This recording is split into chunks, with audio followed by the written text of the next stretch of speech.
Football Therapy. Hello, everyone, and welcome back to Football Therapy. Andrew, how are you? I'm good, Paul. How are you? Nice to see you this morning. The pleasure is not reciprocated.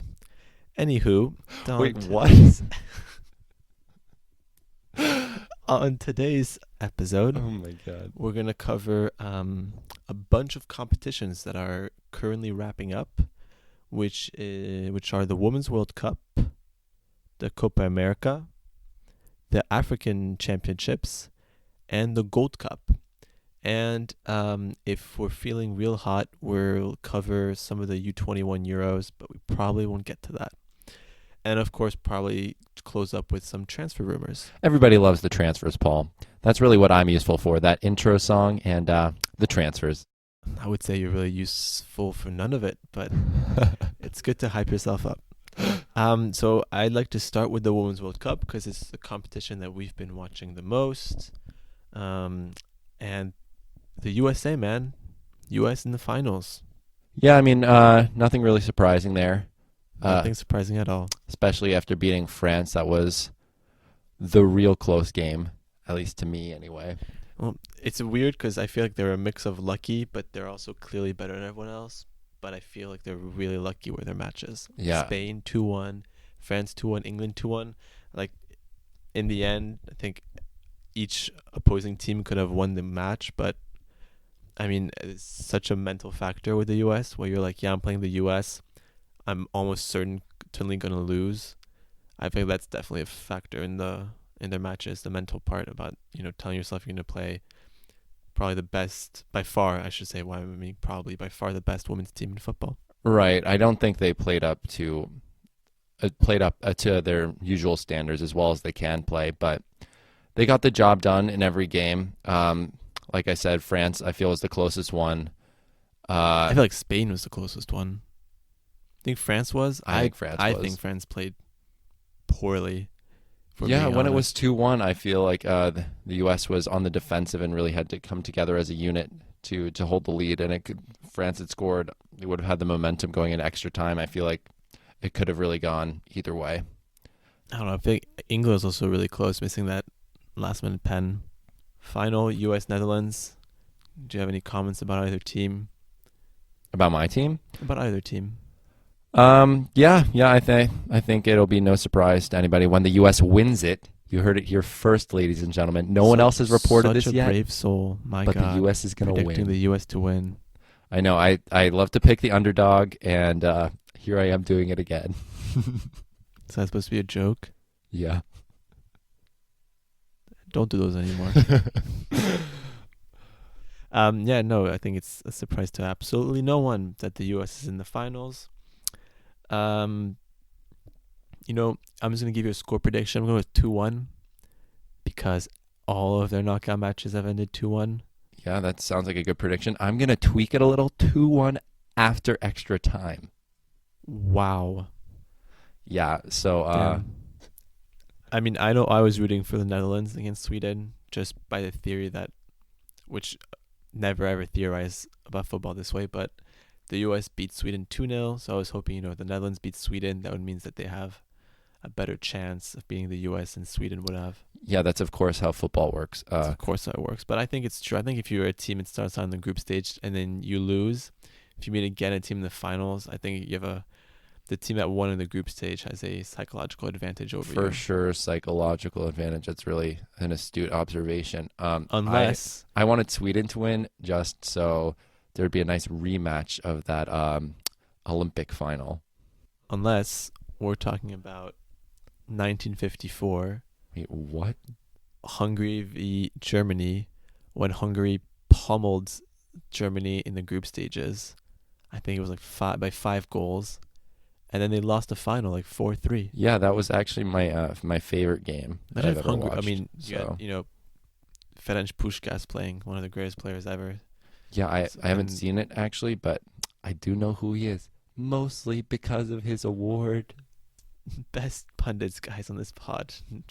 But anyway, Sweden did beat the U.S. in the Olympics, right? But that was 2 years ago, right? Right. So 3 years ago, sorry. Yeah, it would have been a fun rematch, but I mean, we already saw it, the rematch. It was in the group stage. No, I mean a rematch with real consequences because they both went through the group anyway. I guess first place is up for grabs, so I guess that was the consequence. Yeah, okay. And you could have seen USA Canada in the knockout rounds. That would have been fun. The real rivalry, according to FIFA, the journey. Just so you guys know. All right, let's get actually back to talking a bit more football, though. Yeah, I think they were pretty lucky throughout the knockout rounds, but that's probably just like a salty fan talking. Yeah, I mean, I think they definitely deserve to impartial to beat France. Football analysis. France was pretty awful. France was, I think, very disappointing throughout especially the entire in the first tournament. half. My goodness, they played one good match against South Korea in the opener, and then it was garbage against Norway, garbage against Nigeria, honestly pretty garbage against Brazil. And then against the U.S., I mean, it felt like the girls never believed for a second that they were going to win the match. Maybe when it was 2-1, they had a little bit of hope, but... And do not get me started on the French manager. My goodness. Oh my God. I want to get you started on the French manager. What are your comments? Such a train wreck. I think she was probably the biggest person to blame in this, I'm not going to call it debacle, but in this underperformance. Because her starting 11s, her substitutions, her tactics, I feel like they're always wrong. There was no coherence to them whatsoever. She waited until the 75th minute, 78th minute to make a change in the U.S. game. I don't know why you think the team that's playing right now has any sort of chance of scoring. She played Valérie Gauvin every match. She started her when she was absolutely useless, didn't bring anything to the team. I don't know. The French manager, Corinne Diacre, was really, really frustrating me all tournament long. She definitely made a couple of enemies in the French media as well over the course of the tournament. But the French president just re-signed her to another contract and maintained her in a position. So I don't know. We'll see where the team goes from here. But it was, I think, an underwhelming performance from the host nation. Yeah. Meanwhile, I think Jill Ellis got her tactics right. It's not too hard to get the tactics right when you have... All right, well, cool. Easily the best all you do is on send them team. out there. But I thought maybe not playing Megan Rapinoe in the semifinal was a tactical decision. Well, she was a hamstring injury. Yeah, I thought it was a tactical. Do you hear me say I thought? What do you mean? Like you thought initially? I thought that. Oh, you thought that passing herself of her best player was a tactical decision? I don't think she's the best player. Who do you think is the best player on the team? Tobin Heath. It's arguable. I think this tournament, Megan Rapinoe has been the best player. Well, she scored twice against France. Joint top scorer with Alex Morgan, who's the most fake top goal scorer I've ever seen in my life. I am an Alex Morgan hater. Paul doesn't like Alex Morgan. He does not like Alex Morgan. I'll be honest with everyone listening to the pod. I am an Alex Morgan hater. I'm a hater. Hate on me for being a hater. That's fine. But she scored 5 goals against Thailand, and has since only scored 1, and it was against England. And she did that little tea celebration. The tea celebration was pretty funny. I didn't mind it. And I think it was a lot of it, or the reason for it was Phil Neville's comments about how the U.S. has handled themselves. Phil Neville doesn't like the U.S. either. What did he say? I didn't see that. He's just talked a lot about excessive celebrations, especially post-Thailand game. Which I understand it's a World Cup, but like think about even Brazil-Germany 2014. The German 5th, 6th, and 7th goals. The players, it was only the player who scored was getting all excited, but the bench was staying calm. Like the players around the player who scored just high-fived him, and that was it. They weren't doing these huge celebrations like the U.S. women's were doing when they're beating a team that is so immensely weak, and they're scoring the 10th or 11th goal. I don't know what they were saying. It's we score a goal at the World Cup. Yeah, look at Germany, Brazil. It's a question about respect as well. There's no point in celebrating all out when you're clearly miles ahead of your opponent. Yeah, I didn't have a huge problem with it like some people did, but I thought it was a little excessive, if I'm honest. Well, talking about Thailand, U.S. can get us into another topic concerning women's football. How do you feel about the tournament as a whole and the level of competition that there was? Well, it just puts the disparity, quite frankly, on a full display between the the teams who could go on to win and the teams that just basically have no chance. The Thailands and the South Koreas of the competition, really. I mean, I would go even further to say, like, in the knockouts rounds, for example, Italy, for example, I don't think played top quality football. France, I mean, they're supposed to be one of the best teams in the world. They didn't really play that great. Norway, Australia was a bit underwhelming because they only have one real star player. Cameroon, Brazil, underwhelming. China was woeful. My goodness, it was hard to watch any of their games. Yeah. Japan got robbed. Yeah. And hit the crossbar, I think it was twice against the Netherlands. Nigeria was poor. Canada was poor. Germany, again, also a bit underwhelming this tournament. One of the biggest upsets. And for me, England, there's only really two teams, or like three teams that really shown during this tournament. The Netherlands. Netherlands, England, and the US. I think were the ones that every match you watch, you told yourself these are top quality sides. These are good teams that play really good, attractive football. And so I think it comes to no surprise that those three teams made it all the way to the semifinals, and that two of the three are in the final. Yeah, absolutely. And the England USA match was actually a really entertaining spectacle. It had everything you could really want, even for neutrals, which I wasn't. But it had goals, VAR decisions, red card for Millie Bright. What did you think of the match? Well, I didn't actually watch it. You didn't actually watch it. Classic. Because I knew the U.S. was going to win, and I just couldn't really bear to watch another U.S. win. So well, it was a good match. Although I do think that England's penalty was a bit harsh, if I'm honest. It's just a bit harsh. Sadly, I'll have to take your word on that, and I won't be able to correct you because I didn't actually see what happened. Well, so we're all trusting you with that verdict, mate. Well, it was a VAR decision to award a penalty, and really there wasn't actually that much contact made by Becky Sauerbrunn. Not as surprised I believe at all. Her name is pronounced. Not surprised at all. The Americans have been diving all tournament long, honestly. Really pissing me off. All right. I'm thinking of there was one actually that really amused me. I think it was in maybe the quarterfinals or it was in the group stages, where I'm pretty sure, if I remember correctly, one of the girls goes down in the box. Ref goes to VAR, doesn't award the penalty, meaning that it has to be a dive in that case, and that the player should be booked. Never happened. So with VAR, is that how it works? If they decide, that's just the rule, mate. If it's a dive, then it's a booking. So if she goes to VAR and see the girl goes down, and she's like, "There's no contact, it's not a pen," then it's it's a free kick for the other team, and it's a booking for the player for diving. Oh yeah, I think I actually remember that happening, but I don't remember which game it was. Was it the classic quarters? Americans, honestly? The classic Americans. Well, they're in the finals, so I think that the U.S. women are going to take it in extra time, 2-1 over the Netherlands. And just to make it even worse for you, I think Alex Morgan will have a brace. God damn it. All right, so you're picking the same score that they've been going with all knockout stage. Fair enough. That you have? No, the U.S. has 2-1. You said, right? Yes. Yeah, I think they're going to keep the exact same score throughout. 2-1 the whole way. Okay.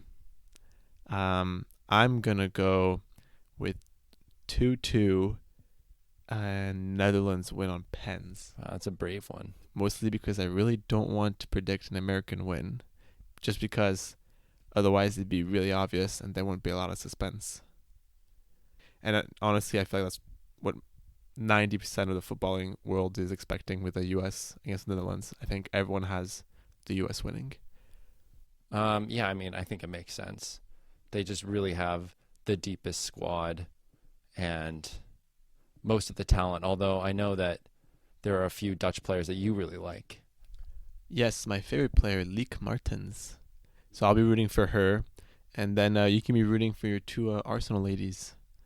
Medema and Dodonk. Yeah, I mean, you know how my national identity will trump any club affiliation. Okay, so you're going with an American I'm win. going with an American I'll win. go with the Netherlands because it's more entertaining that way. Yeah, and that way I get to root against you, which is always fun. There you go. Hey man, just so we can have a little bit of humor in this pod, can you talk to us about your bracket that you made at the start of the tournament? Do I have to? That bracket was an upset bracket from the start. I wanted to be contentious. Upset bracket. I wanted to be contrarian. Of So, course, you know, of I course. actually got 15 of the 16 teams in the round of 16 right. All right, let's be precise about this.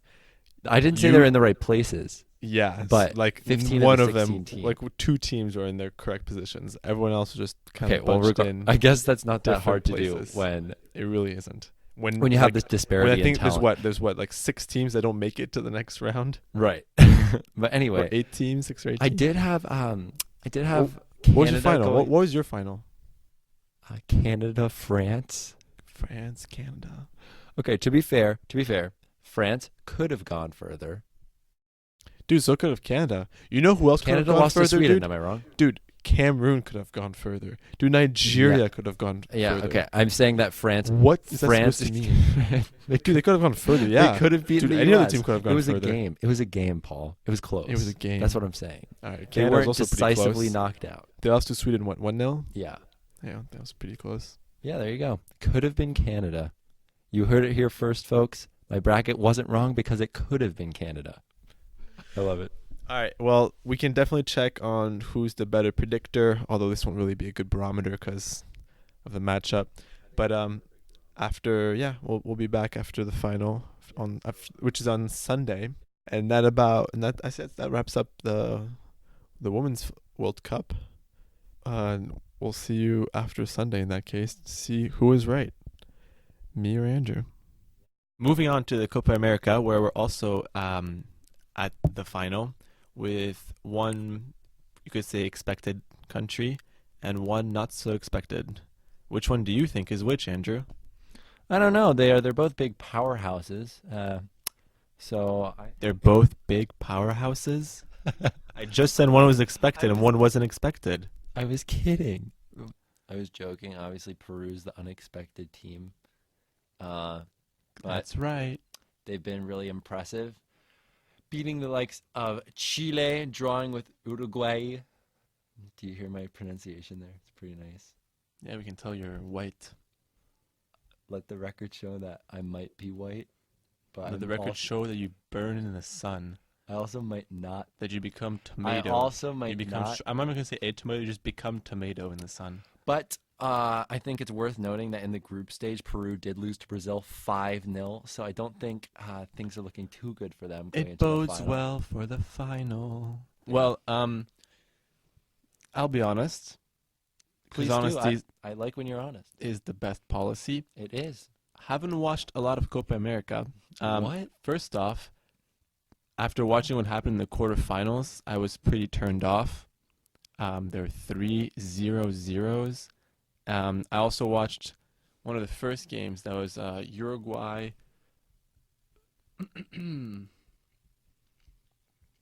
versus Ecuador. And although there were 4 goals scored, the quality wasn't great. There was a lot of flopping and arguing after the referee, as there usually is in South American football. Ooh, was that the game where Suarez tried to say that the goalkeeper had handled the ball in the box? I think that was against Chile. That was pretty fun. I'm not entirely sure, but I'm pretty sure it was against Chile, or even Paraguay. Peru. But anywho, I was watching. I think that game was right after one game from the Women's World Cup, and I told myself I 100% want to watch the Women's World Cup match over this. Wow, look at you, progressive. Yeah, I thought a lot of the football was disappointing. I thought a lot of the teams were disappointing. And I mean that you can just tell that by just looking at the top score chart, where no one has scored more than 2 goals this entire competition. Let me repeat that. No one has scored more than 2 goals. Brazil and Peru, both teams that made it to the final, have played 5 games. No one has scored more than 2 goals. This is going to be their 6th game. Hopefully one of the teams scores and one of the players scores a 3rd goal in the competition. Thank you for repeating that, actually, because 2 goals. That just blows my mind. Thanks for repeating that. Lots of players are on 2 goals, and look at that. Alexis Sanchez. Alexis. Wow. Scoring as many times as he did for United the whole season. How long have you been preparing that joke for? Actually, not that long. You'd be surprised. I'm pretty witty. I'm amazed you haven't said a word about Argentina and Lionel Messi. Yeah, they lost. I'm not surprised. Are you surprised? Yeah, I'm surprised at how poor Messi was in this competition. Yeah, well, everyone likes to lay the blame at Messi's feet, but at the end of the day, his team failed him too. It was a pretty bad game, pretty boring game. Which game? What? Argentina, Brazil. Oh. You didn't say that before. You started I thought that's saying what we're talking about. No, I was talking about Argentina as a whole and Messi as a whole. And the Like whole throughout the whole competition, they were poor. Well, how many goals does he have? 2? He has 1 goal. And, I mean, they lost to Colombia and tied Paraguay. Not ideal. And the goal he scored was on a pen against Paraguay. So it's not like it's complicated with him, and the whole debate around how he's been doing with Argentina versus how he's been doing with Barcelona. Yes, he had Xavi and Iniesta and Busquets and a lot of great midfield players in Barcelona, but it's not like he has C-class players at Argentina. He has the likes of Di Maria, Aguero, Lautaro Martinez, Higuain in the past, Mascherano in the past. There's been some really top quality players, and he just hasn't really been able to find, the same spark or form. And the pressure, every competition, the pressure builds bigger and bigger and bigger. And it'll be the same thing next year when the Copa America will be hosted in Argentina. Wait, why is there another Copa America next year? Because they decided to switch it to even years. So they're like, we're going to do another one in 2020, and then from there on, it'll be every 4 years on even years. It's just a cash grab, honestly. They're going to keep changing what year they want it to be on so they can just have a tournament every year. It just makes it less special, honestly. That's what I think. Hey, do you know how they decide which countries they're going to invite to, like Japan and Qatar to be part of this competition? Do you know how they pick them? I'm not sure, honestly. Usually it's teams from North America, or the CONCACAF region. It happened that this year there was also the Gold Cup, so they couldn't invite anyone. Usually Mexico is almost always invited. I think Japan's been invited prior, and Qatar. I think they either officially or unofficially paid CONMEBOL to let them come because they wanted some competition to, rehearse, because there's a World Cup in 3 years in their country. And what a World Cup it'll be. I'm looking forward to it, for one. You? Christ. Well, that concludes this very short segment on the Copa America. Oh, we could talk about Neymar, I guess, or the lack of Neymar in this competition after he got injured once again. Yeah. He's 27, I think he's 28 now. 28 That's years old. absurd. He hasn't really done anything with his footballing career.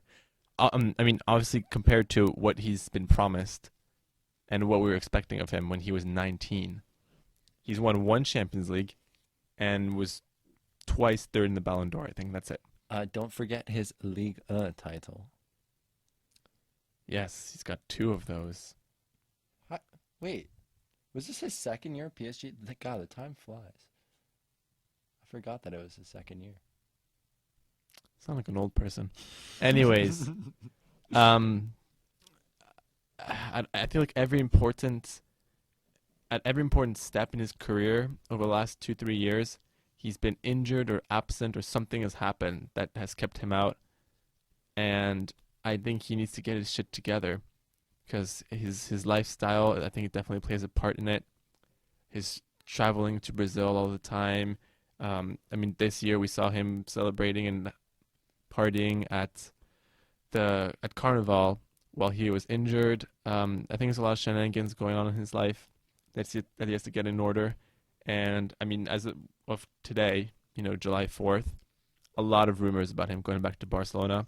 I've read a lot of PSG accounts that are well connected that said that that he wants to leave, that he said and he told the club he wants to leave, and that the relationship between the club management and Neymar have gone really tough over the past couple of weeks. So it looks like he would leave. I don't know really if it will help his career. I hope it does, because he is a very talented player, but he hasn't accomplished much, whether it's club level or national team. Again, with what we thought he could achieve. Yeah, I don't think PSG fans will be too sorry to see him go, necessarily. I think they will. I don't know. I mean, there is Mbappe, who's French, so he has that added bonus of being, a national team player, playing for the club's, for the country's capital, excuse me, for the country's capital's club. Woo! Nice.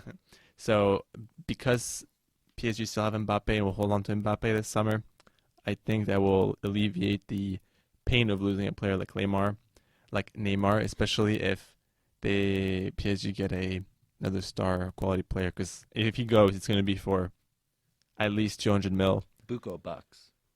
And I think a deal with Coutinho coming to PSG, or Coutinho and Rakitic coming to PSG would definitely be a good deal for the Parisian club.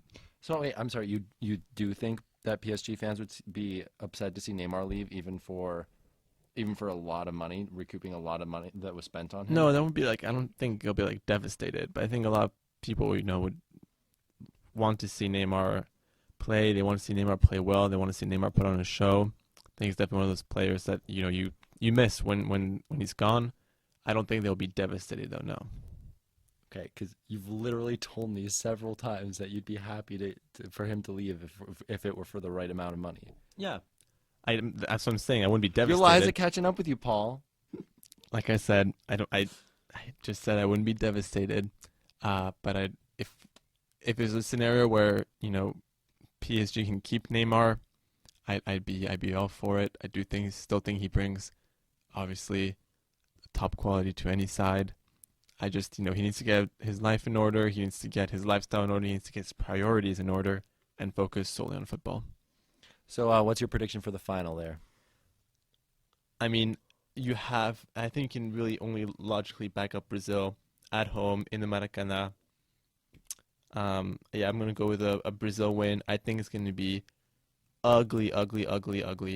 So I'm going to go with a nice 1-0 win for Brazil.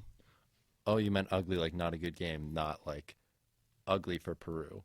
I see. I meant ugly for the quality of the match. I'm going to go ahead and give it a nice 3-1 win for Brazil. You heard it here first, folks. 3-1 win. Lock in your bets. I cannot emphasize enough that if you're betting money on this, do not ever follow Andrew's advice for any sort of predictions ever. I cannot stress that enough. Please do not. Please know that when you lose all your money, sadly we aren't responsible, and sadly Andrew won't be responsible for it, although he should be. I do have a poor track record when it comes to making bets that might actually sound like they're good ideas. Poor track record is a massive understatement. So really, you might want to predict the opposite. Score 3-1 to Peru. It's my new opposite prediction. It's either one or the other. Nowhere in between. You heard it here first. All right, do you want to say a couple sentences about the AFCON, the African Championships? Cool. They're in the round of 16. The first matches start tomorrow for the knockout rounds. I'm going to say one sentence, actually, and it's a short one. Go Madagascar. I will definitely second you on that. They're the massive underdogs. They've wildly surpassed expectations. It was their first time they ever qualified for the African Championships. They topped their group with a team that has, no one I know. No one. No one anyone would know. All I can say is, everyone likes a good old Cinderella story, so yeah. We're all behind the... Let's actually go look on their wiki and see what their team name is. We're going all for the Barea, which is a species of zebu. I would say Zebu. It's Okay, Zebu, you can. which is a sort of cattle, All right. so a cow. So we're all rooting for the Madagascarian Barus. I mean, it's worth noting that they topped a group that had Nigeria in it, who I would say were one of the favorites coming into the competition. Were they? I would have said Egypt for me was I the said overwhelming favorite. I said one of. Well, for me, Egypt is the overwhelming favorite. Okay, well, regardless, Nigerian players that I wanted to see do well, Alex Iwobi, have pretty much underperformed throughout the competition. So we'll see how they do against Cameroon on the 6th of July in their round of 16 game. Yeah, all I'm gonna say about it is that there's the same problems every year with every edition of the AFCON. Pitches are in a poor state, and there's a wild discrepancy between crowd attendance for the hosting nation and some of the smaller matches. I mean, we've seen stadiums filled out for the Egypt matches, where you have between 60 and 70,000 people, because Egyptians love the football, absolutely love it. And then you have for the smallest matches, like, I don't know, Burundi against Uganda. I don't even know if that was an actual match, but people that I think one of the games had 1,000 people. That's it, something like that. Do you want an actual match and give an actual? No, that's fine.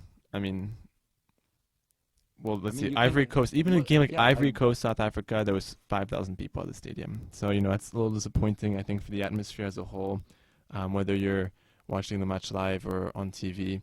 But I mean, if you know that there's going to be a quarter of a stadium filled, I mean, why don't you just lower the ticket prices? I don't know how much the ticket prices are, but I'm sure there's a possibility of lowering them, or just doing something, maybe giving free tickets to orphanages or academies for kids or for players that are under, I don't know, 12 or 10 years old, just to fill it up at least, have some sort of atmosphere. Yeah, when they're putting 5,000 people in a 30,000 capacity stadium, the players are going to notice, spectators on TV are going to notice, and it's going to detract from the spectacle as a whole. Yeah, otherwise, as you guys can tell, we don't really have much to add, because with all the competitions that have been going on right now, the AFCON has been the one that we've probably paid the least attention to, in all honesty, because I don't even know where they show the matches on in America. Yeah, what's that about, guys? You have to illegally stream matches? Let's look it up real quick, because I forgot. Or yeah, I don't even know where it's shown or who has the rights to them. Bean has the rights to it. Okay. Well, I don't have Bean Sports. Do you have Bean Sports? I do not have Bean Sports. All right, we don't have Bean. I should have guessed it was Bean. But yeah, so we haven't been able to watch the matches, sadly. The other team that's been disappointing has been the holders of AFCON, Cameroon, who actually drew Benin 2-2. Well, they have a really poor team. I'm not entirely surprised. If you look at their squad real quick, their captain, first of all, is Choupo-Moting. Choupo-Moting is a quality player. Having seen him play all of last season, he's really bad. So if he's your captain, that just doesn't bode well for you or your team whatsoever. Don't want to hate. It's disappointing to draw Benin 2-2, regardless of who's in the squad. Yeah, I mean, here, I'll let you quickly look at their squad and see how many players you know. I'll know more of them, because obviously a bunch of them play in France, but tell me if you recognize any of the names. Onana from Ajax, the keeper, yeah. Bong. Gaëtan Bong. Oh, whoops. I said Brighton. Yeah. Anguissa, I've heard the name. I've never seen him play. He was transferred to Fulham last summer from Marseille. He can't really play football. He's not really that good. Maybe part of the reason they went down. And for example, Clinton Ng, another forward who plays for Marseille, was really, really bad. And that's about it. Yeah, Fine. Should we go look at the Benin squad? You tell me how many players you know from who.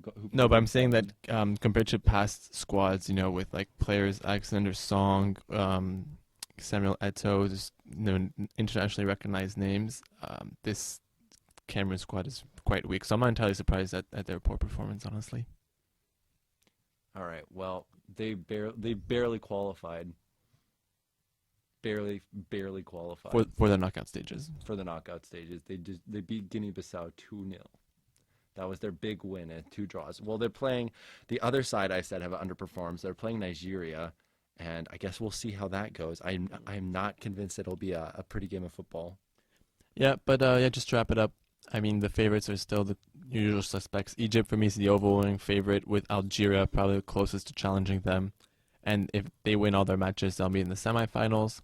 Otherwise, So who Senegal do you have has on the other been side of the bracket? Senegal just because of Sadio Mane, who hasn't really shown up in this competition yet, and Morocco, who are really strong. What about Ghana? Ghana, same thing. Their squad, Weaker than it has been. Yeah. weaker than it has been, but they definitely have some good players like Thomas Partey.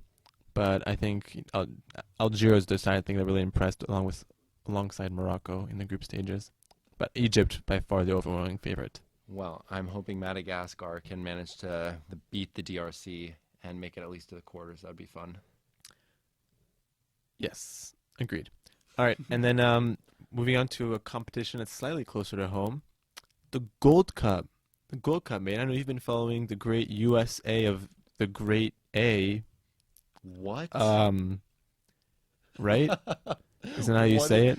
What? Well, the U.S. got some nice revenge on Trinidad and Tobago there for ruining their World Cup chances in 2018 for the 2018 World Cup. A nice 6-0 win in the group. Other than that, United States have been fairly woeful. Yeah, you wonder why they couldn't beat them 2 years ago. Sorry. A 4-0 win over Guyana, but barely beating. Oh, actually, I mean, Christian Pulisic played well against Jamaica, but nobody else really did. And then a 1-0 win over Curacao. Come on, Curacao. Yes. That's what that little squiggly under the sea means. That's what that little squiggly under the sea means. Yes, very good, mate. Yeah, good job. That's a good spot. What do you call a squiggly? Curacao. What do you call a squiggly? In French, it's called a city. I didn't ask how you say it in French. Actually, it's a city. I didn't ask how you say it. I'm telling you right now, it's a city. All right. Well, I think the U.S. is going to get smacked against Mexico. I don't know how you can. I don't know how you can just brush over the fact that the U.S. beat Curacao 1-0. I didn't brush over. You did. I said they've been. You brushed over it. Mate, it's Curacao. It's a country that's smaller than Rhode Island. I didn't brush over anything. They have a population of 160,000. That's twice the size of the town we live in.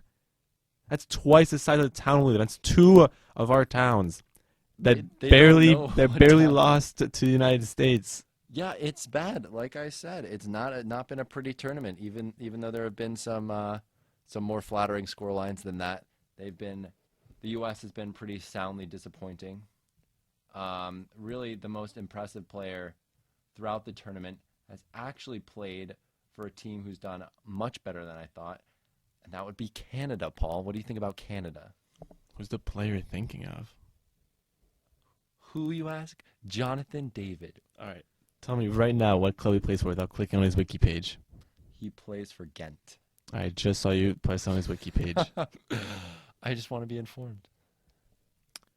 All right, well, he is 19 years old. I give you that. I don't know who he is. Never heard of him in my life. But he is the tournament's top scorer right now with 6 goals and only 19 years old. Granted, that was a hat trick against Cuba and a brace against Martinique. So it's a little bit like Alex Morgan style over here. Then he had a goal against Haiti. Who had a Cinderella run. Shout out. Yeah, shout out Curacao. Shout out Haiti. Great performance from those 2 nations. Not shout out U.S. What about Costa Rica? I mean, they came up against the only side you don't want to come up against, which is Mexico. Not entirely surprised, not surprised at all. They lost. And shout out to Jamaica and our boy Leon Bailey. It's great to see him finally play for the national team. We say we talk about him. We didn't really talk about him because we didn't really watch the match. But yeah, it's a great performance by them.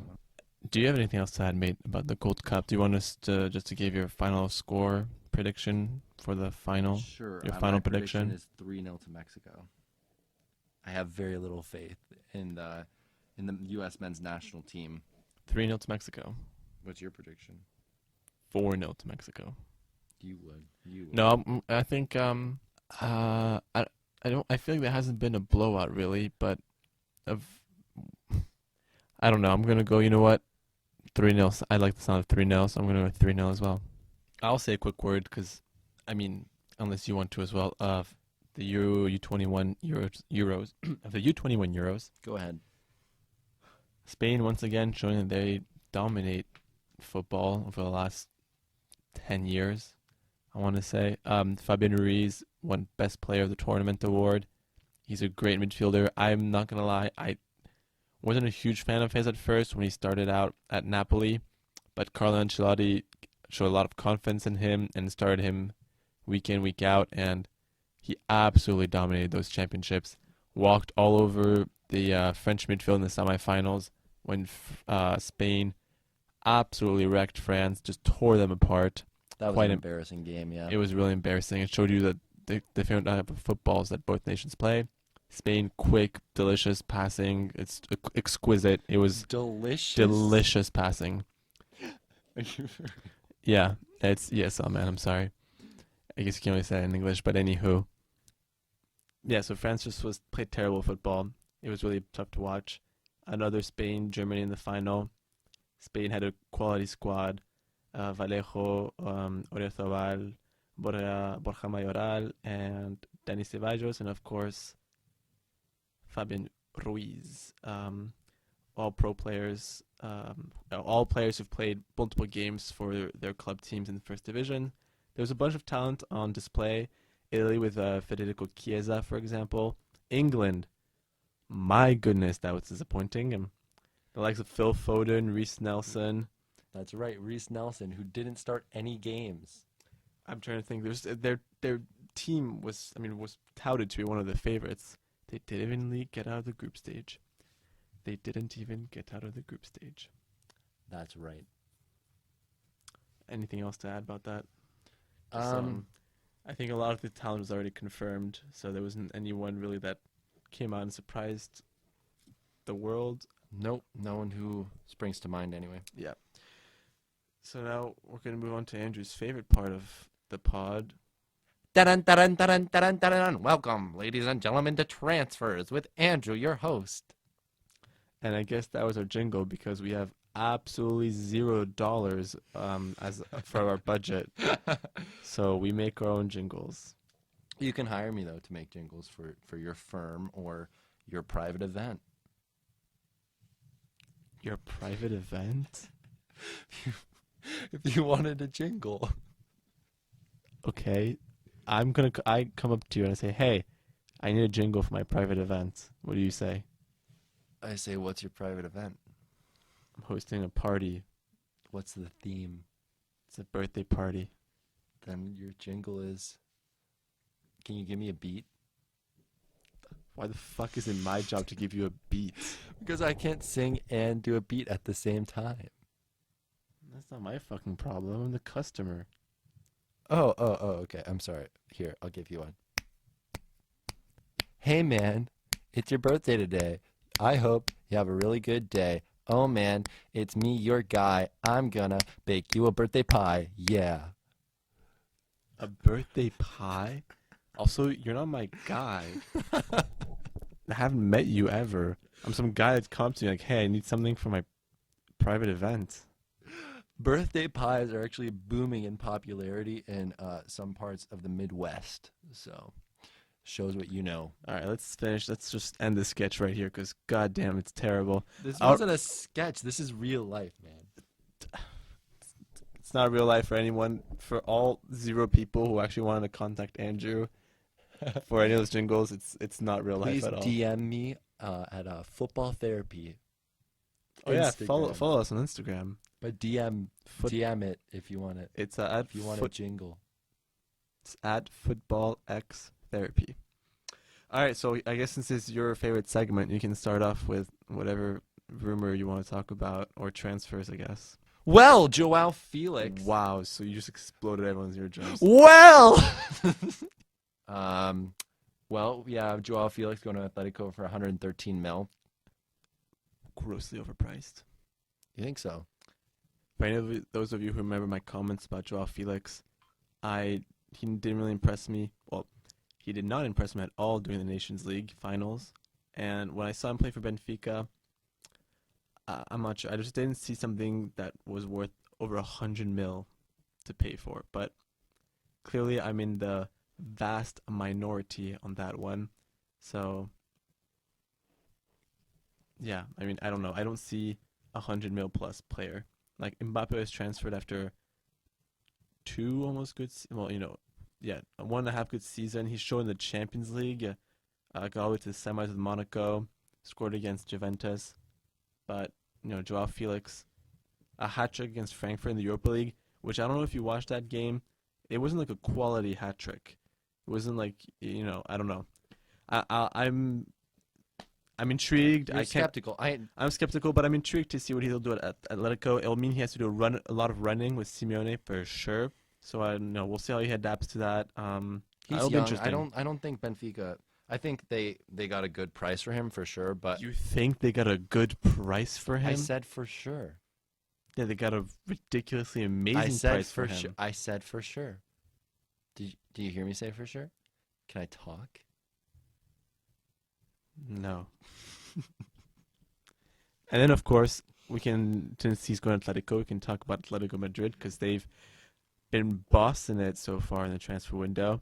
So they bought Joao Felix. They're going to get rid of Griezmann and get more, probably like 120 mil, I think is his release clause in euros. And Rodri's gone as well. And they just sold Rodri as well to City for 65 mil, or like 65 mil.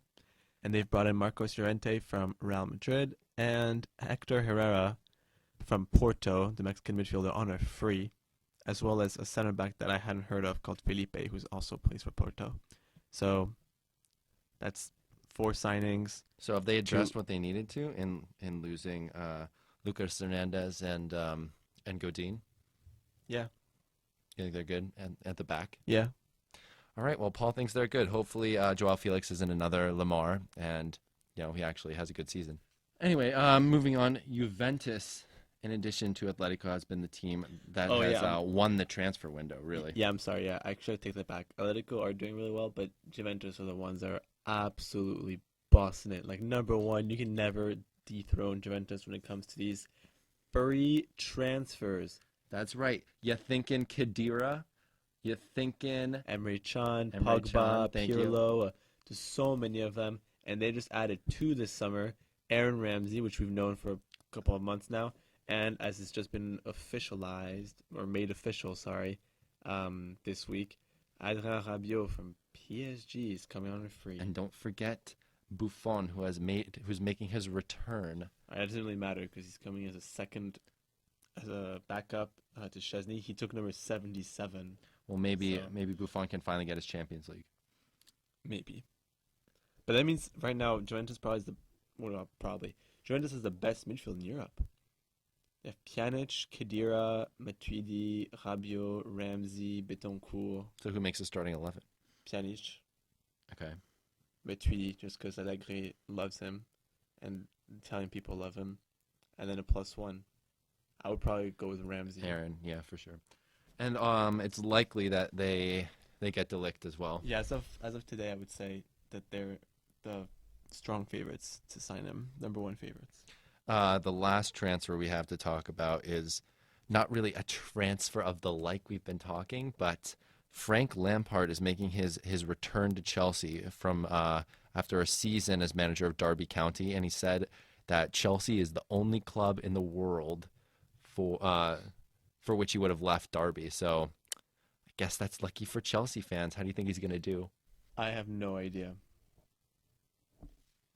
Well, there you go. Quality punditry. No, I can't really add much to it because I genuinely have absolutely no idea it's going to go. I think it's just, it's rare that I don't have an opinion about something, as you know, because I'm quite the opinionated person, but I have no idea how it's going to go. I would not be surprised if it was a train wreck. I wouldn't be very surprised if it was very successful. I think I would be slightly surprised if it was, very successful time for Lampard. Well, I guess it's a good time to appoint him because nobody's winning the title for the next 2 seasons except City and Liverpool anyway. I guess he already knows the squad he's going to work with because they're banned, from transferring anyone. Sorry, because they're banned from bringing in anyone. So he knows that's the squad he gets. That it's not going to change for at least a year. I guess I again, it's a new era coming at Chelsea with him coming in and Azar leaving. Yeah, I mean, as long as he can win over the dressing room, then he can. I think he can be very successful. And he already has the respect of being a Chelsea legend. So I think he'll be decently successful. I think top 4. I mean, him and Stevie G, top 4 next season. Top 4 next season. Yeah. Who's your top 4 for next season? My top 4. City, Liverpool, and who are the 2? City, Liverpool, Chelsea, Spurs. Interesting. Sorry, Arsenal fans. I'm 1-2. And United? United 6th. You think they're going to come in 6th again? Yes. I think a very similar order to what happened this year. Interesting. Yeah, no, Lampard and Stevie G are 2. I'm going to go ahead and say rare players that retire. They picked up coaching like 2 years after they left football, and they both had pretty successful spells with Rangers and Derby, respectively. When comparing to some players like Thierry Henry, for example, but and even Ole at this point, and even Solskjaer again. But I mean, I was really thinking about players who retired rather recently and gone straight into managing. So I mean, I'll just wish the best of luck to him. I really don't know how it's going to turn out. Hopefully, it turns out well, because I mean that's I think what everyone in the footballing world wants to see. Yeah, and speaking of Steven Gerrard, I heard some rumors from my sources that he could be heading to Newcastle to replace Rafa, as Rafa has left for China at the end of his contract. So I don't know who these people are that you heard this from. I'm gonna go ahead and call BS. If he does, I don't think it's a smart move for him at all. Newcastle are a mess of a club with probably the worst owner in football right now. Mike Ashley. Tied with the Glazer family, so I would just not go if I was him whatsoever. He's gonna be in a relegation battle or mid-table. I don't know. I think he might as well stay at Rangers for now, and just keep competing in the Scottish Premier League. Maybe they can actually challenge Celtic for the title. I mean, they did this season. I think they ended up like 6 or 7 points behind. It was not close in the last few weeks. Oh, I mean, yeah. I'll just take your word on that one in that case. But yeah, just build himself up, have another year at Glasgow. If I were him, I just wouldn't go. If you wanted to pick up a club like, I don't know, like Bournemouth, I would say sure, go for it. But Newcastle seems to be a bit of a mess. Yeah, I just think it would be fun to have them both managing in the Prem. But yeah, I agree. It could be the wrong career move at this point. Might as well wait a few more years in the Scottish Prem before taking the leap. Yeah. Do you have anything else to add, man? Just that on this day, Greece beat Portugal 1-0 to win the Euro, stunning the hosts in 2004. That's what you wanted to say? Yeah, on this day, July 4th. Remember, it was 15 years ago. Okay. Do you have anything else to add? No, you look nice today. Thanks for listening in, and are you telling the listeners that they look nice today? No, I'm telling you, and then I was talking to them. Oh. I mean, I hope you guys look nice today. I'm sure you do. All right, I'll take... Paul will take the outro on this one. Yeah. I'm gonna go drink some water. Yeah, go drink some water.